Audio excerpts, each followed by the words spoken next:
The Internet in the year 2009. We send emails, make calls over the Internet, and discuss topics we take an interest in. Even our banking is going virtual. But what we take for granted today was only a vague idea 50 years ago. In order to understand how we got this far, let's go back to 1957, when everything began. Before 1957, computers only worked on one task at a time. This is called batch processing. Of course, this was quite ineffective. With computers getting bigger and bigger, they had to be stored in special cooled rooms. But then the developers couldn't work directly on the computers anymore. Specialists had to be called in to connect them. Programming at that time meant a lot of manual work, and the indirect connection to the computers led to a lot of bugs, wasting time and fraying the developers' nerves. The year 1957 marked a big change. A remote connection had to be installed so that the developers could work directly on the computers. At the same time, the idea of time sharing came up.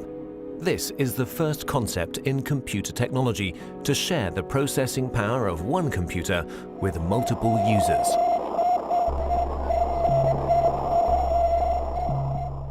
On October 4th in 1957, during the Cold War, the first unmanned satellite Sputnik 1 was sent into orbit by the Soviet Union. The fear of a missile gap emerged. In order to secure America's lead in technology, the US founded the Defense Advanced Research Project Agency in February 1958. At that time, knowledge was only transferred by people. The DARPA planned a large-scale computer network in order to accelerate knowledge transfer and avoid the doubling up of already existing research. This network would become the ARPANET. Furthermore, 3 other concepts were to be developed, which are fundamental for the history of the Internet. The concept of a military network by the RAND Corporation in America. The commercial network of the National Physical Laboratory in England. And the scientific network Cyclades in France. The scientific, military, and commercial approaches of these concepts are the foundations for our modern Internet. Let's begin with the ARPANET, the most familiar of these networks. Its development began in 1966. Universities were generally quite cautious about sharing their computers. Therefore, small computers were put in front of the mainframe. This computer, the Interface Message Processor, took over control of the network activities, while the mainframe was only in charge of the initialization of programs and data files.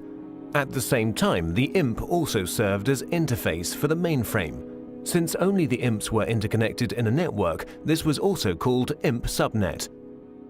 For the first connections between the computers, the Network Working Group developed the Network Control Protocol.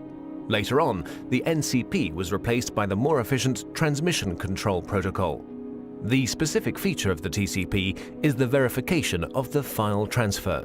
Let's take a short detour to England. Since the NPL network was designed on a commercial basis, a lot of users and file transfer were expected. In order to avoid congestion of the lines, the sent files were divided into smaller packets, which were put together again at the receiver. Packet switching was born.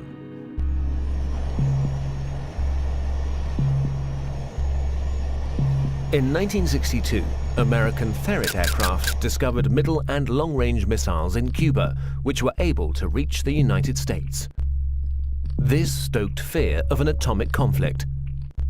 At that time, information systems had a centralized network architecture. To avoid breakdown during an attack, a decentralized network architecture had to be developed, which, in case of loss of a node, would still be operative. Communication still used to work through radio waves. That would have caused problems in case of an atomic attack. The ionosphere would be affected and the long-wave radio waves wouldn't work anymore. Therefore, they had to use direct waves, which, however, don't have a long range. A better solution was the model of a distributed network. Thus, long distances could be covered with a minimum of interference. Another milestone followed with the development of the French network Cyclades.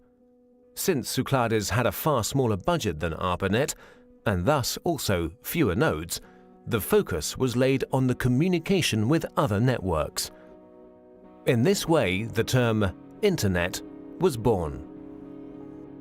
Moreover, Cyclades' concept went further than ARPA's and the MPL's. During communication between sender and receiver, the computers were not to intervene anymore, but simply serve as a transfer node.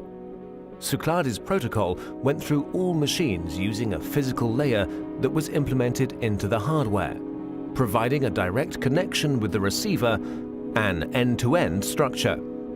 Inspired by the Cyclades network and driven by the incompatibility between the networks, their connection gained in importance everywhere. The phone companies developed the X.25 protocol, which enabled communication through their servers, in exchange for a monthly basic charge, of course. DARPA's transmission control protocol was to connect the computers through gateways. And the International Organization for Standardization designed the OSI reference model. The innovation of OSI was the attempt to standardize the network from its ends, and the channel's division into separate layers. Finally, the TCP assimilated the preferences of the OSI reference model and gave way to the TCP/IP protocol, a standard which guaranteed compatibility between networks, and finally merged them, creating the Internet. By February 28, 1990, the ARPANET hardware was removed, but the Internet was up and running.